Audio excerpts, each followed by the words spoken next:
እንኳን ለጌታችንና ለመድኃኒታችን ኢየሱስ ክርስቶስ የትንሣኤ በዓል በሰላም አደረሳችሁ። ፒያሳ ላይ ሙሉ በሙሉ የፍሬንድሺፕ ፓርክ እይታ ያለው የሜሪት ሪል ስቴት አዲሱ ብሎክ ተለቀቀ። በዓልንም ምክንያት በማድረግ ባለ 1 መኝታ በ4,287,500 ብር ሙሉ ክፍያ፣ ባለ 2 መኝታ በ7 ሚሊዮን ብር ሙሉ ክፍያ እንዲሁም ባለ 3 መኝታ በ11,375,000 ብር ሙሉ ክፍያ ካሻውት በ10% ቅድመ ክፍያ ዘመናዊ አፓርትመንቶችን የግሎ ያድርጉ። ለበለጠ መረጃ እንዲሁም ለሳይት ጉብኝት በ0902 5097 ይደውሉልን። ሜሪት ሪል ስቴት።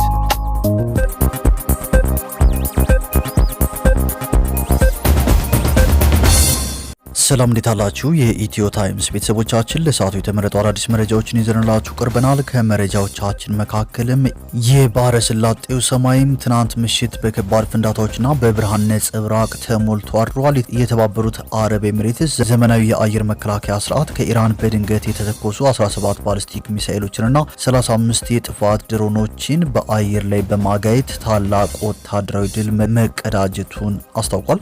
በትናንትናው ዕለት የተኩስ አቁም ስምምነቱን ተከትሎም የመጀመሪያዎቹ የንግድ መርከቦች የሆርሙዝ ወሽመጥን ተሻግረዋል። የአሜሪካ ፕሬዝዳንት ዶናልድ ትራምፕም በሆርሙዝ ሰርጥ የመርከቦች ጉዞውን ከኢራን ጋር መቆጣጠር እንደሚፈልጉ ተገልጿል። እስራኤል በሊባኖስ ላይ የሰነዘረችውን ተከታታይ ጥቃት ተከትሎም የኢራን መንግስት ለዓለም የነዳጅ ንግድ ቁልፍ መተላለፊያ የሆነውን የሆርሙዝ ወሽመጥ የንግድ መርከቦች እንዳያልፉበት ሙሉ በሙሉ መዝጋቱን አስታውቋል። እስራኤል በሊባኖስ በፈጸመችው መጠነ ሰፊ ወታደራዊ ጥቃትም በዛሬው ዕለት ብቻ 254 ሰዎች እንደተገደሉ ተሰምቷል። የእስራኤሉ ፕሬዝዳንት ቤንያሚን ኔታንያሁ መልእክት አስተላልፈዋል። ኢራን ከምንጊዜውም በበለጠ ደካማ ሆናለች፣ እስራኤልም ከመቼውም ጊዜ በበለጠ ጠንካራ ነች። አሁንም ተጨማሪ ዓላማዎች አሉን፣ እኛ እናሳካቸዋለን። በማንኛውም ጊዜ ውጊያ ለመቀጠል ዝግጁ ነን ሲሉ መልእክት አስተላልፈዋል። ኢራንም በይፋ አሜሪካን አስጠንቅቃለች። አሜሪካ ከባድ ዋጋ ትከፍላለች ስትልም በይፋ ተናግራለች። የኢራን አብዮታዊ ዘብ የእስራኤል ድርጊት የተኩስ አቁም ስምምነቱን ሙሉ በሙሉ ሊያፈርሰው ይችላል የሚል መልእክትም አስተላልፏል። የኢራን የውጭ ጉዳይ ሚኒስትር አባስ አራግቺ አሜሪካ ከኢራን ጋር ዘላቂ ተኩስ አቁም እንዲኖር ከፈለገች ግልጽ ምርጫ ማድረግ እንዳለባት ገልጸዋል። አሜሪካ ከኢራን ጋር ለምታደርገው የሰላም ንግግርም ከፍተኛ ልዑኳን ወደ ፓኪስታን ልትልክ እንደሆነ መረጃዎች ወጥተዋል። ሙሉ መረጃውን በዜናችን በዝርዝር እናስደምጣችኋለን። ከዚህ መረጃ በተጨማሪ የዓለም ጤና ድርጅት ዋና ዳይሬክተር የሆኑት ዶክተር ቴዎድሮስ አድሃኖም በኢትዮጵያ አማራ ክልል ሰሜን ጎጃም ዞን ሰሜን ሜጫ ወረዳ መጋቢት 24 ቀን 2018 ዓ.ም 3 የጤና ባለሙያዎች በጥይት ተገድለዋል ሲሉ መልእክት ማስተላለፋቸውን የኢትዮጵያ ሕዝቦች አብዮታዊ ፓርቲ አስቻይ ሁኔታዎች ባልተሟሉበት የሚካሄድ ምርጫ አምባገነንነትን እንደሚያጠናክር በመግለጽ ለሚያዝያ 30 ቀን 2018 ዓ.ም የተቃውሞ ሰልፍ መጥራቱን በፊንቴክ የማጭበርበር ወንጀል የተጠረጠሩ አርቲስቶችና ቲክቶከሮች ላይ ፖሊስ የጠየቀው የተጨማሪ 14 ቀን የምርመራ ጊዜ ላይ ለመወሰን ፍርድ ቤቱ ለዛሬ መቅጠሩን እንዲሁም ጠቅላይ ሚኒስትር ዶክተር አብይ አህመድ የትግራይ ጊዜያዊ አስተዳደር ፕሬዝዳንት ጄኔራል ታደሰ ወረደን የስልጣን ቆይታ በ1 ዓመት እንዳራዘሙ መገለጹ የሚሉና ሌሎችን በዝርዝር የምንመለከታቸው መረጃዎች ይዘንላችሁ ቀርበናል። ዝርዝር መረጃዎቻችንን ለማድመጥ ቻናላችንን ሰብስክራይብ በማድረግ የደወል ምልክቷን በመጫንና መረጃውም ለብዙዎች እንዲዳረስ ላይክ በማድረግ እስከ መጨረሻው አብራችሁን ቆዩ። በድንግል ማርያም ስም የሥላሴ በረከታቸው ክብራቸውን ምንጎናጽፍ ሀገራችን በሰማይ ሲሆን እዚህ የበለጠ ህንጻ ከሰማይ ታንጾ እንደሚቆየን ማሳሰቢያ ሰጣለሁ። አሁንም እግዚአብሔር ይስጥልኝ። እንግዲህ ክብር ለመድኃኔዓለም ይሁን። እመቤታችንም እንደው ተሰርታ ለማየት ያብቃን። አባቶቻችንም በኃይል ያጽናችሁ፣ አገልግላችሁ እንድትጠቀሙ ፈቃድ ይሁንልን። እኛም ምትረዱን ወንድሞቻችን እህቶቻችን እንደው በውስጥም በውጭም ያላችሁ ሁሉ አይችን ቤተክርስቲያን በእግዚአብሔር አምላክ ስም አደራ ነው ምን እግዚአብሔር ይስጥልኝ። አመሰግናለሁ። ይወዳ የሞታ ሰዎች አንዳንድ ሚኒት ካለ እንግዲህ ወደ ሀገራችን ልንሰናበት ስለሆነ አመሰግናለሁ። ቃልየታችን ቅድስት ድንግል ማርያም በአካውንቷ መርዳት የምትፈልጉ በኢትዮጵያ ንግድ ባንክ 1049067175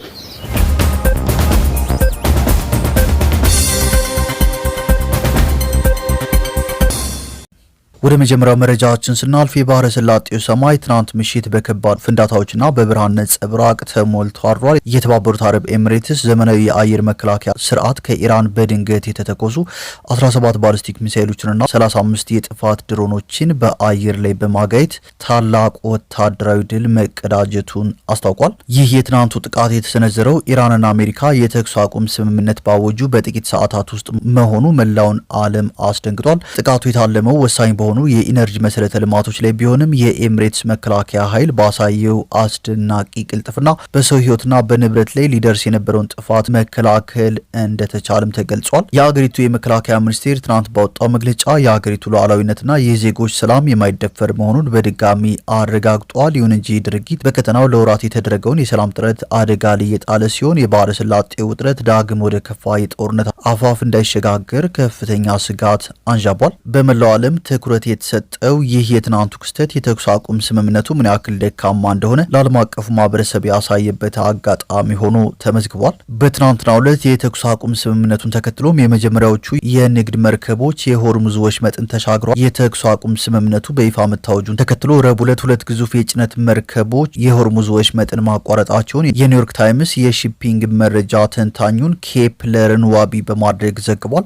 እነዚህ መርከቦች ከስምምነቱ በኋላ ቀጠናውን ካቋረጡ ቀዳሚ የባህር ላይ ትራንስፖርቶች መካከል ተጠቃሽ ናቸው። በአካባቢው ያለው የመርከቦች እንቅስቃሴ አሁንም ዝቅተኛ ቢሆንም አንዷ የግሪክ ባለቤትነት ያላትና ሌላዋ ደግሞ በሊቤሪያ ሰንደቅ ዓላማ የምትመራው መርከብ በወሽመጡ በኩል ማለፍ ችሏል። እንደ ኬፕለር መረጃ ከሆነ ጦርነቱ ከተቀሰቀሰበት ጊዜ ጀምሮ በየቀኑ ወሽመጡን የሚያቋርጡት መርከቦች ቁጥር እጅግ አነስተኛ ሆኖ የቆየ ሲሆን በአሁኑ ሰዓት ከ400 በላይ የነዳጅ ጫኝ ታንከሮችና ሌሎች መርከቦች በፋርስ ባህረ ሰላጤ ውስጥ እንቅስቃሴው ተገድቶ ይገኛሉ። ይህ በእንዲህ እንዳለም አሜሪካ በኢራን የፍኖተ ሆርሙዝ ለመርከቦች ክፍት መሆን የተኩስ አቁም ስምምነቱ ቁልፍ ቅድመ ሁኔታ እንደነበር ገልጻለች። እንደ ፕሬዚዳንት ዶናልድ ትራምፕ ገለጻ አሜሪካና ኢራን የሆርሙዝ ወሽመጥን ደህንነት በማስጠበቅ አብረው ሊሰሩ ይችላሉ ተብሏል። ይህም በተመለከተም የአሜሪካ ፕሬዚዳንት ዶናልድ ትራምፕ ሲናገሩ በሆርሙዝ ሰርጥ የሚያልፉ መርከቦች ደህንነት በኢራንና በአሜሪካ ጥበቃ እንደሚደረግላቸው ተናግረዋል። ፕሬዚዳንቱ ለኤቢሲ ኒውስ እንደተናገሩት የመርከቦች ደህንነትን ለማስጠበቅ በአሜሪካና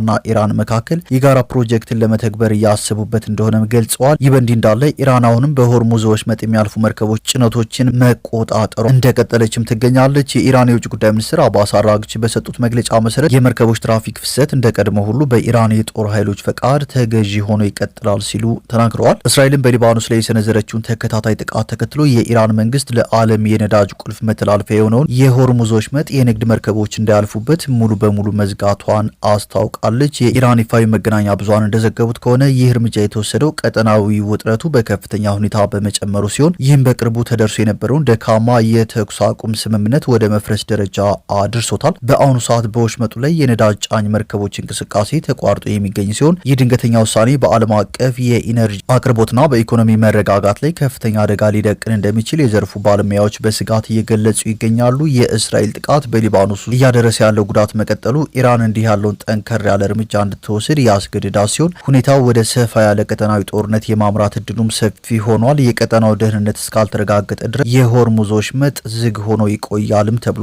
እስራኤል በሊባኖስ በፈጸመችው መጠነ ሰፊ ወታደራዊ ጥቃትም በዛሬው ዕለት ብቻ 254 ሰዎች መገደላቸው ተሰምቷል። የእስራኤሉ ጠቅላይ ሚኒስትር ቤንያሚን ኔታንያሁ ኢራን ከምንጊዜውም በበለጠ ደካማ ሆናለች፣ እስራኤልም ከመቼውም ጊዜ በበለጠ ጠንካራ ነች፣ አሁንም ተጨማሪ ዓላማዎች አሉ፣ እኛ እናሳካቸዋለን፣ በማንኛውም ጊዜ ውጊያ ለመቀጠል ዝግጁ ነን፣ የአሜሪካና የኢራን የተኩስ አቁም ስምምነት አላስገረመንም፣ ጣታችን ቃታችን ላይ ነው ሲሉ ፕሬዚዳንት ኔታንያሁ መግለጫ ሰጥተዋል። ይህ በእንዲህ እንዳለም የሩሲያ የጸጥታው ምክር ቤት ምክትል ሊቀመንበር ዲሜትሪ እንዲሁም ታስምስ ኒውስ ከ20 እስከ 25% የዓለም ነዳጅ የሚጓጓዝበት የሆርሙዝ ሰርጥ ተመልሶ መዘጋቱን ገልጸዋል። በተያያዘ ዜና ኢራን በይፋ አሜሪካን አስጠንቅቃለች። የእስራኤል የተኩስ አቁም ስምምነት ጥሰቶች ከቀጠሉ በቀጠናው የሚገኙ የአሜሪካ የጦር ቤዞችን ማጥቃት እንቀጥላለን ብላለች። አሜሪካ ከባድ ዋጋ ትከፍላለች ስትልም በይፋ አስጠንቅቃለች። ኢራን በአሜሪካና በእስራኤል መካከል የተፈጠረውን ስንጥቅ እንደ ጥሩ አጋጣሚ እየተጠቀመችበት ይመስላል። ተገልጿል። አሜሪካ ከኢራን ጋር ስትደራደር እስራኤል የድርድሩ አካል አልነበረችም። በዚህ ምክንያትም እስራኤል በአሜሪካ ቅር እንደተሰኘች ዘገባዎች ጠቁመዋል። የኢራን አብዮታዊ ዘብ በበኩሉ የእስራኤል ድርጊት የተኩስ አቁም ስምምነቱን ሙሉ በሙሉ ሊያፈርሰው ይችላል የሚል መግለጫ ሰጥቷል። በፓኪስታን አደራዳሪነት በኢራንና በአሜሪካ መካከል የተደረሰው የ2 ሳምንት የተኩስ አቁም ስምምነት ለመካከለኛው ምስራቅ እፎይታን ይሰጣል ተብሎ ነበር። ስምምነቱ በወጣ በ10 ሰዓታት ውስጥ የእስራኤል አየር ኃይል በሊባኖስ ላይ መጠነ ሰፊ ጥቃት ሰንዝሯል። ጥቃቱ ከ8 ሰዓት ጀምሮ በቤይሩትና በደቡባዊ ሊባኖስ ከተሞች ላይ ያነጣጠረ ሲሆን 254 ንጹሃን ዜጎች መገደላቸውንና ሌሎችም መቁሰላቸው ተገልጿል። ከእስራኤል ጠቅላይ ሚኒስትር ቢሮ የወጡ መረጃዎች እንደሚያመለክቱት እስራኤል ከኢራን ጋር በቀጥታ የምታደርገውን የተኩስ ልውውጥ ለማቆም በተስማማም በሊባኖስ ያለው የሂዝቦላህ እንቅስቃሴ ላይ የምትወስደውን እርምጃ ግን እንደማታቆም ገልጻለች። እስራኤል ይህንን ጥቃት የፈጸመችው ሂዝቦላህ የተኩስ አቁም ስምምነቱን ተገን በማድረግ ኃይሉን እያደራጀ ነው በሚል ምክንያት እንደሆነ አልጀዚራ ዘግቧል። የኢራን ጦርም ጥቃቱ በአስቸኳይ እንዲቆም አስጠንቅቋል። ጥቃቱ ካልቆመ እስራኤል የምትጸጸትበትን ወታደራዊ ምላሽ በቀጠናው እንደሚሰጥ አሳውቋል። የእስራኤል ድርጊትም የተኩስ አቁም ስምምነቱን ሙሉ በሙሉ ሊያፈርሰው እንደሚችል የኢራን አብዮታዊ ዘብ ገልጿል። ይህ በእንዲህ እንዳለም የኢራን የውጭ ጉዳይ ሚኒስትር አባስ አራግቺ አሜሪካ ከኢራን ጋር ዘላቂ የተኩስ አቁም እንዲኖር ከፈለገች ግልጽ ምርጫ ማድረግ እንዳለባት ገልጸዋል። አሜሪካ የተኩስ አቁም ወይም በእስራኤል በኩል የሚቀጥል ጦርነት መካከል አንዱን መምረጥ እንዳለባትና ሁለቱ በአንድ ላይ ሊቀጥሉ እንደማይችሉ አራግቺ ገልጸዋል። አሁን ኳሷ በአሜሪካ ሜዳ ላይ ናት ያሉት ሚኒስትሩ ዓለም አቀፉ ማህበረሰብ አሜሪካ የገባችውን ቃል ትፈጽም እንደሆነ በትኩረት እየተከታተለ እንደሆነ ተናግረዋል። በሊባኖስ እየደረሰ ያለው ግድያ የዓለም ሕዝብ እያየው መሆኑን በመጥቀስ አሜሪካ ለሰላሙ ቁርጠኝነት እንዲኖራት ጠይቀዋል። አሜሪካ በበኩሏ ከኢራን ጋር ለምታደርገው የሰላም ንግግር ከፍተኛ ልዑኳን ወደ ፓኪስታን ልትልክ እንደሆነ ተሰምቷል። የአሜሪካው ፕሬዚዳንት ዶናልድ ትራምፕ አስተዳደር ከኢራን ጋር የተደረሰውን የ2 ሳምንት የተኩስ አቁም ስምምነት ተከትሎ ለቀጥታ የሰላም ንግግር ከፍተኛ የመንግስት ባለስልጣናትን ወደ ፓኪስታን ዋና ከተማ ኢስላማባድ እንደሚልክ ዋይት ሀውስ አስታውቋል። በምክትል ፕሬዚዳንት ጄዲ ቫንስ የሚመራው ቡድን የፕሬዚዳንቱ አማካሪ የሆኑትን ጃሬድ ኩሽነርንና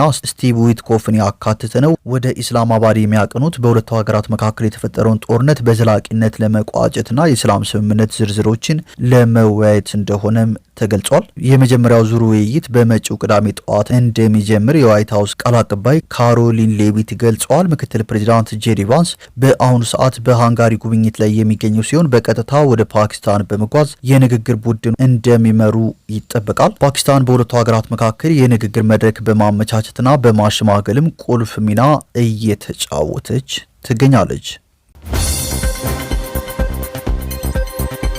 ወደ ቀጣዩ መረጃችን ስናልፍ በኢትዮጵያ አማራ ክልል ሰሜን ጎጃም ዞን ሰሜን ሜጫ ወረዳ መጋቢት 4 ቀን 2018 ዓ.ም 3 የጤና ባለሙያዎች በጥይት ተገድለዋል ሲሉ የዓለም የጤና ድርጅት ዋና ዳይሬክተር የሆኑት ዶክተር ቴዎድሮስ አድሃኖም መልእክታቸውን በማህበራዊ ትስስር ገጻቸው አጋርተዋል። ነርስን ጨምሮ ሁለቱ የጤና ባለሙያዎች በሰሜን ሜጫ በሚገኘው አብዮት ፋና የመጀመሪያ ደረጃ ጤና ጣቢያ ሲሰሩ የነበሩ ሲሆን ሶስተኛው ደግሞ በግል የጤና ጣቢያ ተቋም ውስጥ ይሰሩ እንደነበርም ገልጸዋል። ግድያው የተፈጸመው በአማራ ክልል በኢትዮጵያ መንግስትና በክልሉ ኃይሎች መካከል ግጭት እየተስፋፋ ባለበት ወቅት እንደሆነም ዶክተር ቴዎድሮስ ጨምረው ገልጸዋል። የጤና ባለሙያዎች በማንኛውም ጊዜ ሊጠበቁና ለሚያስፈልጋቸው ሰው ሁሉ ህይወትን የሚያድኑ ስራዎቻቸውን ሊያከናውኑ እንደሚገባም አሳስበዋል። በተጨማሪም የዓለም ጤና ድርጅት በተፈጸመው ግድያ ገለልተኛ አካል ምርመራ እንዲያደርግ ይጠይቃል በማለትም ዶክተር ቴዎድሮስ አድሃኖም መልእክታቸውን በማህበራዊ ትስስር ገጻቸው አጋርተዋል። ወደ ቀጣዩ መረጃዎችን ስናልፍ የኢትዮጵያ ህዝቦች አብዮታዊ ፓርቲ አስቻይ ሁኔታዎች ባልተሟሉበት የሚካሄድ ምርጫ አምባገነንነትን እንደሚያጠናክር በመግለጽ ለሚያዝያ 30 ቀን 2018 ዓመተ ምህረት የተቃውሞ ሰልፍ ጠርቷል። የኢትዮጵያ ህዝባዊ አብዮታዊ ፓርቲ ኢህአፓ ባወጣው መግለጫ በአገሪቱ በአሁኑ ሰዓት ያለው ነባራዊ ሁኔታ ነጻ፣ ፍትሐዊና ተአማኒነት ያለው ምርጫ ለማካሄድ የሚያስችል አይደለም ሲል አስታውቋል። ፓርቲው የስልጣን ሽግግር በህዝብ ፈቃድና በነጻ ምርጫ መከናወን እንዳለበት በጽኑ ቢያምንም አሁን ያለው ሁኔታ ግን የገዢው ብልጽግና ፓርቲ የስልጣን እድሜውን ለማራዘም የሚጠቀምበት የመሸወጃ ትርኢት እንጂ እውነተኛ ዲሞክራሲያዊ ሂደት አይደለም ሲል ወቅሷል። ምርጫ በአንድ ጀንበር ድምጽ በመስጠት ብቻ የሚጠናቀቅ ሳይሆን ዜጎች ሀሳባቸውን በነጻነት የሚገልጹበት፣ የፖለቲካ ኃይሎች አማራጭ ሀሳብ የሚያቀርቡበት ሰፊ ምህዳርና ነጻ የምርጫ አስፈጻሚ አካል የሚጠይቅ ሂደት መሆኑን ኢህአፓ በመግለጫው አመልክቷል። በአሁኑ ሰዓት በመላ ሀገሪቱ ሰላምና መረጋጋት በጠፋበት፣ ንጹሃን ዜጎች በድሮንና በከባድ መሳሪያዎች ጥቃት ሰለባ እየሆኑ ባለበት እንዲሁም በሚሊዮኖች የሚቆጠሩ ዜጎች በረሃብና በድህነት እየማቀቁ በሚገኙበት ሁኔታ ምርጫ ማካሄድ አደገኛ መሆኑን ፓርቲው አስገንዝቧል። በተለይም በትግራይ በአማራና በኦሮሚያ ክልሎች ያለው የጦርነት ወላፈንና የዜጎች መፈናቀል ሳይቆም የሚደረግ ምርጫ የአገር አንድነትን ከመሰረቱ የሚንድና አምባገነንነት የሚያነግስ እንደሆነም አክሎ ገልጿል። በተጨማሪም ጋዜጠኞች፣ ፖለቲከኞችና የሰብአዊ መብት ተሟጋቾች በማንነታቸውና በፖለቲካ አመለካከታቸው ታስረው በሚገኙበት እንዲሁም የዲሞክራሲ ተቋማትና ሚዲያዎች በመንግስት ጫና ስር በወደቁበት ሰዓት የምርጫው ተአማኒነት ጥያቄ ውስጥ እንደሚወድቅ ፓርቲው አስታውቋል። ኢህአፓ ከዚህ ቀደም ትክክለኛ ምርጫ ሊካሄድ ይችል ዘንድ ያቀረባቸው ቅድመ ሁኔታዎች አለመሟላታቸውን የገለጸ ሲሆን ያለ ዓለም አቀፍ ታዛቢዎችና ያለ እውነተኛ ብሔራዊ ድርድር የሚካሄድ ሂደት ለህዝብ ስቃይ መቀጠል ምክንያት እንደሚሆንም ገልጿል። በመሆኑም የንጹሃን ጭፍጨፋና አፈና በአስቸኳይ እንዲቆም፣ የፖለቲካ እስረኞች ያለምንም ቅድመ ሁኔታ እንዲፈቱና የኑሮ ውድነትን የሚገቱ እርምጃዎች እንዲወሰዱም ፓርቲው ጠይቋል። እነዚህን ጥያቄዎች ለማስተጋባትና አምባገነንነትን ለመቃወም በሚልም ኢህአፓ ለሚያዝያ 30 ቀን 2018 ዓ.ም በአዲስ አበባ፣ በመቀሌ፣ በባህር ዳር፣ በጎንደር፣ በሐዋሳ፣ በአሶሳ፣ በአዳማ፣ በአምቦ፣ በድሬዳዋና በሐረር ከተሞች ታላቅ ሰላማዊ የተቃውሞ ሰልፍ መጥራቱን በማሳወቅ መላው የኢትዮጵያ ህዝብም ከጎኑ እንዲቆም ጥሪውን አስተላልፏል። ወደ ቀጣዩ መረጃዎችን ስናልፍ በፊንቴክ የማጭበርበር ወንጀል የተጠረጠሩ አርቲስቶችና ቲክቶከሮች ላይ ፖሊስ የጠየቀው የተጨማሪ 14 ቀን የምርመራ ጊዜ ላይ ለመወሰን ፍርድ ቤቱ ለዛሬ ቀጥሯል። ከፊንቴክ ኢንቨስትመንት ጋር በተያያዘ በከፍተኛ የማጭበርበር ወንጀል ተጠርጥረው በቁጥጥር ስር የዋሉት አርቲስቶችና ቲክቶከሮች መጋቢት 30 ቀን 2018 ዓ.ም በፌዴራል መጀመሪያ ደረጃ ፍርድ ቤት ቀርበዋል። መርማሪ ፖሊስ በቀሪ የምርመራ ስራዎች ምክንያት ተጨማሪ 14 ቀናት እንዲፈቀድለትም ጠይቋል። ባለፉት 12 የምርመራ ቀናት ያከናወናቸውን ተግባራት ለፍርድ ቤቱ ያስረዳው ፖሊስ 12 የመንግስትና የግል ሚዲያዎች እንዲሁም ሁሉም የሀገሪቱ ባንኮች በጉዳዩ ዙሪያ ያላቸውን መረጃ በጽሁፍ እንዲልኩ መጠየቁን አስረድቷል። እስካሁን የ150 ምስክሮችን ቃል የተቀበለ ሲሆን ገና ያልተሰሙ ሌሎች ተጨማሪ ምስክሮች መኖራቸውንም ጠቁሟል። እያንዳንዱ ተጠርጣሪ በወንጀል ድርጊት ውስጥ የነበረውን የግል ተሳትፎና የጥቅም ትስስር የሚገልጽ ማብራሪያ ለችሎቱ አቅርቧል። የተጀመሩ የሰነድና የሰው ማስረጃ ማሰባሰብ ስራዎችን ለማጠናቀቅ ተጨማሪ 14 ቀናት እንዲሰጠውም ጠይቋል። በተቃራኒው የተጠርጣሪዎች ጠበቆች ደንበኞቻቸው በዋስ እንዲፈቱ ለፍርድ ቤቱ ጥያቄ አቅርበዋል። ጠበቆቹ ባቀረቡት መከራከሪያ ፖሊስ የጠቀሳቸው ቀሪ የምርመራ ስራዎች ተጠርጣሪዎቹ በውጭ ሆነው ሊከናወኑ የሚችሉ እንጂ የእነሱን መታሰር የግድ የማይሉ መሆናቸውን፣ ተጠርጣሪዎቹ የቤተሰብ አስተዳዳሪ መሆናቸውንና የተወሰኑት ደግሞ የጤና እክል ያለባቸው እንደሆኑ በመጥቀስ የዋስትና መብታቸው እንዲከበር ጠይቀዋል። የግራ ቀኙን ክርክር ያዳመጠው ፍርድ ቤቱ የፖሊስን የምርመራ መዝገብ መርምሮ ውሳኔ ለመስጠትም ለዛሬ ከሰዓት በኋላ ቀጠሮ እንደተሰጠም ተገልጿል።